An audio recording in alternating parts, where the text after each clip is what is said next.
राधिका को कब से जानते हैं? कैसे आपकी उनसे मुलाकात हुई थी? कैसे आप दोनों मिले थे? क्या कहना चाहेंगे इस पर? जिसे मैं आपको बताता हूँ कि कैसे मिला था। और यही सेम चीज़ मैं सुबह से इंटरव्यू दे रहा हूँ और सेम चीज़ रिपीट कर रहा हूँ। एंड मैं आपके सवालों का जवाब देना चाहूँगा बिल्कुल, बट थोड़ा सा मेंटली डिस्टर्ब हो गया हूँ। सो मैं उनसे फर्स्ट टाइम मिला था टेनिस प्रीमियर लीग में, जो दिल्ली में हुआ था। उसके बाद मैं उनसे मिला था म्यूज़िक वीडियो में, जो हमने म्यूज़िक वीडियो शूट किया। फिर मेरी कभी मुलाकात नहीं हुई। वो मेरे लिए सिर्फ एक एक्ट्रेस है और एक्ट्रेस थी, और इस ऐसे मैंने बहुत काम किया है और भी कई सारी एक्ट्रेसेस के साथ। सेम अगर न्यूज़ मुझे कोई कोई कहीं से भी आएगी तो मैं यही सोचूंगा कि ये क्या हुआ, क्योंकि मैं उनको जानता ही नहीं। मैं उनको जानता हूँ, उनकी पूरे बैकग्राउंड को, फैमिली को नहीं जानता। हम्म। वो सिर्फ आए थे, शूट किया और चले गए। तो टेनिस प्रीमियर लीग आप देखने गए थे, तो वहां कैसे मुलाकात हुई थी आप दोनों की? मेरी उनसे वहां भी मुलाकात नहीं हुई थी। वो कैसे हुआ कि पंजाब टाइगर थे, पन्नू को फाउंडर थे और रविंदर सिंह सर ओनर थे। मैं वहाँ क्रिएटिव हेड था उस कंपनी में। हम लोग शूट करने गए थे फॉर सोशल मीडिया। हमारी पंजाब टाइगर टीम थी वहाँ। मेरी टीम शूट कर रही थी सब सारे कंटेस्ट सारे प्लेयर्स को। तो मुझे बताया कि ये जो प्लेयर है इनका लुक काफ़ी अच्छा आ रहा है फ्रेम में, और ये as a as an actress भी काम करना चाहती है। तो मैंने बोला कि कुछ होगा तो बताऊंगा। एंड फिर सोशल मीडिया पे कनेक्ट हो गए, क्योंकि जब भी कोई इवेंट करते हैं हम लोग, जब कुछ भी करते हैं कहीं से आते हैं, तो हम सोशल मीडिया पर कनेक्ट होते हैं। बहुत सारी फॉलोइंग आती है, जिसको हम जानते हैं उसको हम फॉलो बैक कर लेते हैं। हम्म। सेम फॉलो बैक हुआ, नॉर्मली हाय हेलो हुआ कि पहचाना, हाँ पहचाना, सेम लाइक हाँ मैंने भी पहचाना। सेम गाना शूट करने की बारी आई 1 साल बाद, जिसको मैं as a singer composer lyrics writer कर रहा था। गाने का नाम था कारवा। एज एन एक्टर मैं नहीं कर रहा था, तो जीशान अहमद कर रहे थे। और उस टाइम कास्टिंग चल रही थी व्हाट्सएप ग्रुप में हमारी टीम की, किसको हम कास्ट करें। राधिका का मैंने प्रोफाइल शेयर किया तो डायरेक्टर ने मना कर दिया कि ये छोटी है जीशान के सामने। और बाकी एक्ट्रेसेस जो थी वो कोई एक लॉक हुई थी। देन जीशान अहमद उन्होंने बोला कि मैं कंफर्टेबल नहीं हूँ बिकॉज मेरी फैमिली मना कर रही है शूट करने के लिए, इनाम आप कर लो। अब जो कास्ट हुई थी वो मुझसे बड़ी है एज में। तो अगेन हमने राधिका को लॉक कर दिया, क्योंकि हम लोग स्क्रीन पे सही दिखते हैं। और ये 1 दिन 2 दिन पहले फाइनल हुआ। हमने राधिका को बोला, राधिका को बताया भी कि ये कोई पेड प्रोजेक्ट नहीं है। हमने सिर्फ उनको एक गुड लक अमाउंट दिया था, जो कन्विंस अमाउंट बोल सकते हैं। 4 से 5 घंटे हमने शूट किया नोएडा में, और उसके बाद मैं कभी नहीं मिला। और हमारी पर्सनल लेवल पे इतनी भी बातचीत नहीं थी कि शूट के बाद हाय हेलो या बाय कुछ भी हुआ हो। सारे सीन डन हुए, वो चले गए, मैं चला गया। क्योंकि ये मेरे लिए नॉर्मल है, मैं ऐसे शूट करता आया हूँ। इंडस्ट्री में मैंने बहुत काम किया है और आगे भी करूँगा। लेकिन ये मेरे लिए बिल्कुल अनएक्सपेक्टेड है जो हो रहा है। और इसको हिंदू मुस्लिम का एंगल भी दिया जा रहा है, जो कि मैं सोच नहीं पा रहा हूँ कि मेरा कोई लेना देना नहीं है ऐसे। इन फ्यूचर अगेन किसी का ऐसे मर्डर हो जाए जो मेरे साथ काम कर चुकी है, तो अगेन मुझ पे बात आएगी या क्या नहीं है। बट राधिका का सोशल मीडिया है नहीं इंस्टा पर अभी कहीं भी। तो वो एक फुटेज मेरे गाने की पड़ी हुई है यूट्यूब पर, इसीलिए वो हाईलाइट ज़्यादा हो रही है। बस इतना ही है। उसके बाद मेरी ऐसी कोई बातचीत नहीं, कोई पर्सनल रिलेशन नहीं, कोई दोस्ती दोस्ती भी नहीं, कुछ नहीं। तो शूटिंग ये कब हुई थी आपकी, इस गाने की? 1 डेढ़ साल पहले। 1 डेढ़ साल पहले। तो कहाँ चली, क्या तक चली थी? और 4 से 5 घंटे शूट चला था। अच्छा। नोएडा में हमने शूट किया था। हम्म। 11 बजे से लेके आई थिंक 5-6 बजे तक शाम को। एक ही दिन हुआ था शूट? एक ही दिन। तो शूटिंग दौरान राधिका की फैमिली में से कोई आया था, फादर मदर, या फिर अकेली राधिका की, फैमिली? हाँ हाँ, राधिका की मदर साथ में आई थी। एंड राधिका ने मुझे सेट पर ये भी बोला था कि उनके फादर को ये गाना बहुत अच्छा लगा। तो इसका मतलब वो अपने फादर की भी परमिशन लेके आई थी कि उनको फैमिली गाना अवेयर बहुत थी अच्छा। मतलब आपको हाँ कि बिल्कुल। वो शूटिंग करने जा रहे क्योंकि क्योंकि वहाँ पर 1-to-1 राधिका और मैं नहीं थे। राधिका की पूरी फैमिली को पता था, मेरे पास बड़ी टीम थी, डायरेक्टर, प्रोडक्शन हेड। तो ये एक तरह से हम बोल सकते हैं कि एक प्रोफेशनल कनेक्शन था राधिका के साथ में। थे? तो उस दौरान क्या राधिका ने आपको बताया था कि वो टेनिस खिलाड़ी तो हैं ही, क्या वो मूव करना चाहती हैं इस तरह से फिल्म इंडस्ट्री में, म्यूजिक इंडस्ट्री में, या फिर एज अ शौक के तौर पर वो आपके साथ गाना में शूट करने आई हैं? कुछ बातचीत हुई हो आप दोनों के बीच में? देखिए, जब मैं पहली बार उनको देखा था राधिका को और वो शूट कर रहे थे, तो उन्होंने मेरी टीममेट से यही बोला था कि उनको इस लाइन में काम करना है, एज एन एक्ट्रेस या एड्स, मूवीज, म्यूजिक वीडियोस। तो उनका इंटरेस्ट था। उन्होंने मेरे म्यूजिक वीडियो के लिए हाँ बोला, तब भी उनका इंटरेस्ट था। परमिशन भी ली फादर से। देन उन्होंने जब हमारे साथ में शूट किया, तो मेरे जो डीओपी हैं, प्रोडक्शन हेड हैं, उनसे उसकी बातचीत भी हो रही थी मेरे सामने कि कुछ और भी हो तो मुझे बताइए।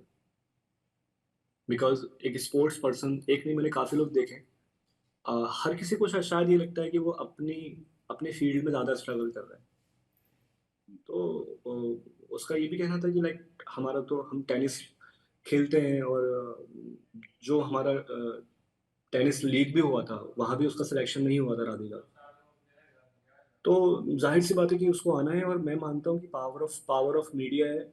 हर कोई अब इस इंडस्ट्री में आना चाहता है, हम्म। लोग उनको पहचाने, जाने, फेम कमाए। तो वो चाहत थी। लेकिन मेरे म्यूजिक वीडियो के बाद उन्होंने कोई भी शूट नहीं किया, या मैंने कोई रील देखी थी, एक दो रील मैंने देखी थी जो उन्होंने कोई ब्रांड्स के साथ कोलैब भी किया था। कोई छोटा सा ऐड था। तो मतलब उनकी चाहत थी, इसलिए वो यहाँ पर कर रहे थे। बाकी उसने कभी कुछ बताया नहीं, पर्सनल, फैमिली, और ना मैंने पूछा। क्योंकि हम लोग लगातार शूट करते हैं लोगों के साथ में, तो अ, हम प्रोफेशनली कनेक्टेड रहते हैं। हम पूछते नहीं है कि घर में कौन है, या क्या हम्म। गम है, क्या खुशी है। कोई ऐसी मेरी बातचीत तो आखिरी दिन आप उसी दिन शूटिंग के दौरान मिले थे और आखिरी बार आपकी उसी दिन मुलाकात हुई थी और बातचीत हुई थी, उसके बाद नहीं। Yes. कोई आप दोनों के बीच में कोई बातचीत नहीं? उसके बाद हमारी कोई बातचीत तो हुई थी, पर मुलाकात कोई नहीं हुई थी। बातचीत कब होती है, जब हम लोग गाना रिलीज करते हैं, तो उस टाइम प्रमोशन करते हैं, सब लोग प्रमोट करते हैं अपने गाने को। तो राधिका ने कोलैब एक्सेप्ट किया एक, और एक स्टोरी भी लगाई, बट काफी दिन बाद लगाई। उन्होंने अपना अकाउंट डीएक्टिवेट भी किया। हम्म। उन्होंने कोई प्रमोट नहीं किया, मैंने पूछा भी। हम्म। तो उन्होंने कोई वजह भी नहीं बताई। तो उन्होंने एक स्टोरी अपलोड की थी राधिका ने कि उनके दादा नहीं रहे, ग्रैंडफादर। तो मुझे लगा कि मैं खुद समझ गया कि आई थिंक ये वजह है कि वो प्रमोट नहीं कर रही। और ये हमारे लिए नॉर्मल भी है, इंडस्ट्री के अंदर ऐसा तो होता है कि उन्होंने हम्म, हम्म। तो उन्होंने सोशल मीडिया अकाउंट खुद डीएक्टिवेट किया था और उसकी जानकारी थी आपको? नहीं नहीं नहीं नहीं। देखिए, ऐसी बहुत सारी गर्ल्स हैं, और ऐसे मेरे बहुत सारे दोस्त हैं जो अपने अकाउंट को डीएक्टिवेट एक्टिवेट करते रहते हैं। और वो हमको कैसे पता हम्म। चलता है कि हमको हमको उनकी स्टोरीज नहीं दिखती, और जैसे ही वो अपना अकाउंट एक्टिवेट करते हैं, उनकी स्टोरीज दिखती। तो मेरे साथ में मेरा गाना प्रमोट उन्होंने किया हुआ था। तो कभी कभी राधिका कोलैब में नहीं दिखती थी, कभी कभी कोलैब में दिखती थी। मैं अपना खुद का अकाउंट चेक करूँ, तो उससे क्या है कि वो अपने अकाउंट को डीएक्टिवेट एक्टिवेट करती रही है 2-3 बार। और ऐसे मेरे बहुत दोस्त हैं जो डीएक्टिवेट एक्टिवेट करते हैं। आपने भी किया होगा, अच्छा। मैंने तो नहीं किया, बट नॉर्मली ऐसा है। तो उससे कोई लेना देना है नहीं है, पर जो मैंने देखा तो मैं आपको बता रहा अच्छा, ये जो गाना आपने शूट किया था, ये ऐसा भी हूँ। चल रहा है कि ये शायद सोशल मीडिया से हटाया गया था, तो उसका क्या रीजन रहा था? ये जब गाना फेमस नहीं हुआ, लोगों ने नहीं सुना, मेरे जो गाने रिलीज होते हैं एक्ट्रेस के साथ में, एक्ट्रेस के साथ में, तो 5 मिलियन 4 मिलियन व्यूज आते हैं। तो मैंने सोचा कि राधिका भी न्यू है, मैं भी न्यू हूँ, मुझे बाई फेस लोग इतना नहीं जानते हैं, नया सिंगर हूँ। तो मैंने देखा यार ये वाला गाना मेरा वेस्ट हो गया। हम्म। तो मैंने ऐसे 2-3 गाने थे जो मैंने सबको डिलीट कर रहा था मैं, और अभी मैंने किए हैं, उनको मैं री रिलीज करता कोई और सेलिब्रिटी या कोई और फेस के साथ में। हम्म। तो मेरी यही नीयत थी कि मैं इसको, और मैंने रिक्वेस्ट भी डाली हुई थी, सॉन्ग ड्यू को बोला था कि इसको टेक डाउन कर दीजिए, आज भी मेरा ईमेल पड़ा हुआ है। मैंने सारी वीडियोस आर्काइव कर दिए थे, और इसकी एक वजह और थी कि मैं लास्ट मोमेंट पर कास्ट हुआ था इस गाने के अंदर एज एन एक्टर, जो कि मैं नहीं कर रहा था, और मुझे अपना लुक बिल्कुल अच्छा नहीं लगा। मुझे लग रहा था कि मैं ये क्या दिख रहा हूँ। तो मैंने सोचा कि डिलीट ही कर देते हैं, और इसको कोई और, अगर ये हादसा नहीं हुआ होता तो मैं इसको डिलीट करके कोई सेलिब्रिटी के साथ ही करता, जैसे हमेशा किया है मैंने, कभी नोन के साथ में। लेकिन अब मैं उसको डिलीट, मैं अपने सोशल मीडिया को टच भी नहीं कर रहा हूँ, क्योंकि जो है उसको वहीं के वहीं मैं एक पॉज दे रहा हूँ कि मुझे कोई छेड़खानी नहीं करनी है, बिकॉज डिलीट करना अभी सब कुछ सही नहीं होगा। अच्छा, ये राधिका टेनिस एकेडमी चलाती हैं, इसकी जानकारी थी आपको? नहीं, बिल्कुल भी नहीं। अच्छा, बिल्कुल जानकारी नहीं थी। हाँ, बिल्कुल भी नहीं। मुझे ये भी नहीं पता वो कहाँ रहती है, मुझे ये भी नहीं पता कि मदर फादर का नाम क्या है, उसके भाई बहन हैं या नहीं है, मुझे कुछ भी नहीं पता उसके बारे में। और ऐसे बहुत मदर से सारे मुलाकात, एक्टर्स। सॉरी। शूटिंग सेट पे मदर से मुलाकात हुई थी? जी, आपने बताया जिस तरह से। मदर से मुलाकात हुई थी, लेकिन मदर को भी हम आंटी जी बोलेंगे ना, हमें उनका नाम नहीं पता। हम्म। बिल्कुल। जस्ट मैंने उनको। जी। तो उस वक्त वो चाहती थी कि हाँ, उनकी बेटी जो है वो फिल्म म्यूजिक इंडस्ट्री में भी जाए। क्या हाव अ, भाव आपको लगा? नहीं या फिर कई मैं बार ऐसा होता है कि फैमिली, हाँ। नहीं, मैं इसके बारे में कुछ भी ऐसा एक्स्ट्रा कुछ भी नहीं बोलूंगा, क्योंकि है ही नहीं। ना मैं ये बोलूंगा कि उनको मन नहीं था शूट कराने का। एक नॉर्मल, जो सबके पेरेंट्स आते हैं सेट पर, शांत बैठते हैं, सबसे हाय हेलो करते हैं, बातचीत करते हैं, एक नॉर्मल। ऐसा नहीं कि जबरदस्ती है, ऐसा नहीं कि नाराज हैं। गार्जियन की तरह सेट पर आए थे, शूट किया और चले गए। उनके सामने ही हर सीन शूट हुआ है। अच्छा, जिस तरह जी। से कल ये मर्डर हुआ उसके बाद पुलिस अपनी इन्वेस्टिगेशन कर रही है, तो क्या हम्म। गुरुग्राम पुलिस की तरफ से आपसे भी कुछ संपर्क किया गया, कुछ पूछताछ हुई, किसी इन्वेस्टिगेशन ऑफिसर का कॉल आया आपके पास? नहीं, मुझे कोई कॉल नहीं आया है, और मुझे कॉल आएगा मैं उनसे ज़रूर बात करूंगा, बिकॉज मैं खुली किताब की तरह हूँ। जब मेरी हर चीज़ एकदम क्लियर है, क्लीन है, मेरा मोबाइल फोन्स, मेरा व्हाट्सएप, मेरा हर चीज़ एकदम क्लियर है, तो और मैंने इसमें कुछ भी नहीं किया है, कोई लेना देना नहीं है। और जो भी हुआ है अनएक्सपेक्टेड है, बिकॉज इंसानियत है तो बुरा लगेगा। ये राधिका के साथ ही नहीं, कोई भी ऐसी चीज़ होती है जो कि फादर के हाथ हो, तो वो तो और अनएक्सपेक्टेड लगेगा। तो मुझे अभी तक कोई भी ऐसा कनेक्ट नहीं किया गया है, और कनेक्ट करके मैं उनको बताऊंगा। उनको जो मेरी हेल्प चाहिए मैं उनको बताऊंगा कि मेरा इतना है, जितना मैंने आपको भी सोशल अभी बताया है इंटरव्यू में, इतना ही है। मेरा कोई उससे एक्स्ट्रा कुछ भी नहीं है। बस मैं आपसे रिक्वेस्ट करता हूँ कि आप सबको बताएं कि इसको वो एंगल ना दें, हिंदू मुस्लिम जिहादी।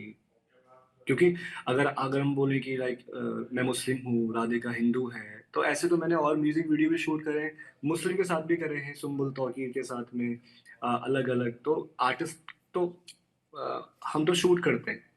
मैंने कितने शोज करे हैं वहाँ पर, हिंदू मुस्लिम ईसाई सब सब रहते हैं, तो ऐसा कुछ भी स्पेशली रिलीजन देख के हम, हमारा कुछ नहीं। वही मेरा सवाल था अगला कि जिस तरह से सोशल मीडिया पे चल रहा है, आप जाहिर सी बात है आप भी देख रहे होंगे, एक्स पे, इंस्टाग्राम पे, तो क्या कहेंगे ऐसे लोगों के लिए? क्योंकि एक, मैं ये कहूंगा कि आप, जो सारे लोग बोल रहे हैं, आप भी गलत नहीं है। क्यों? ऐसा होता भी है, पांचों उंगली बराबर की नहीं है, अच्छे बुरे हर मजहब में होते हैं। पर आप एक साइड देखकर बोल रहे हैं, वो गलत है। आपने कोई एक चीज देखी, और आपने उसको जजमेंटल आप हो गए और आपने कुछ बोल दिया, तो वो गलत है। आप हमेशा राइट साइड, लेफ्ट साइड दोनों देखें। सिर्फ आपको देखा कि हुँ। मुस्लिम और बोलना शुरू कर दो, नहीं। क्योंकि मैंने बोला पाँचों उँगली बराबर की नहीं होती। मैं बचपन से हिंदूज़ में रहता हूँ, मुस्लिम्स में रहता हूँ, हर मज़हब में रहता हूँ। अब मैं दुबई हूँ, अब अलग-अलग कंट्रीज़ के लोगों के साथ में रहता हूँ। तो अगर मैं ऐसे ही कुछ अपने ज़हन में बैठा लूँ कि ये खराब होते हैं, वो बुरे होते हैं, तो वो मुझे बुरे ही दिखेंगे हमेशा। यही मैं कहना चाहूँगा। चलिए। तो थैंक यू। एक आखिरी सवाल ये है कि पुलिस अगर इन्वेस्टिगेशन में आपसे कुछ पूछताछ करेगी तो आप पूरा सहयोग करेंगे? हाँ, बिल्कुल, बिल्कुल। अगर मैं ना करूँ तो मेरी गलती है ना वो। वो मुझे कॉल करेंगे, मुझसे कुछ पूछेंगे तो वो मुझे बताना है। छुपता वो है जो होता है, जिसने कुछ किया होता है। मैं तो तैयार हूँ, खुली किताब की तरह मैंने कुछ नहीं किया है, मेरा कोई लेना-देना नहीं है, मेरा कोई भी ऐसी चैट नहीं है, कोई भी ऐसी कॉल्स नहीं है, मैं कुछ भी नहीं जानता हूँ। तो अभी फ़िलहाल आप दुबई में हैं अपने शूट के सिलसिले से? अगर आप कुछ कहना चाहें नहीं, इस पर?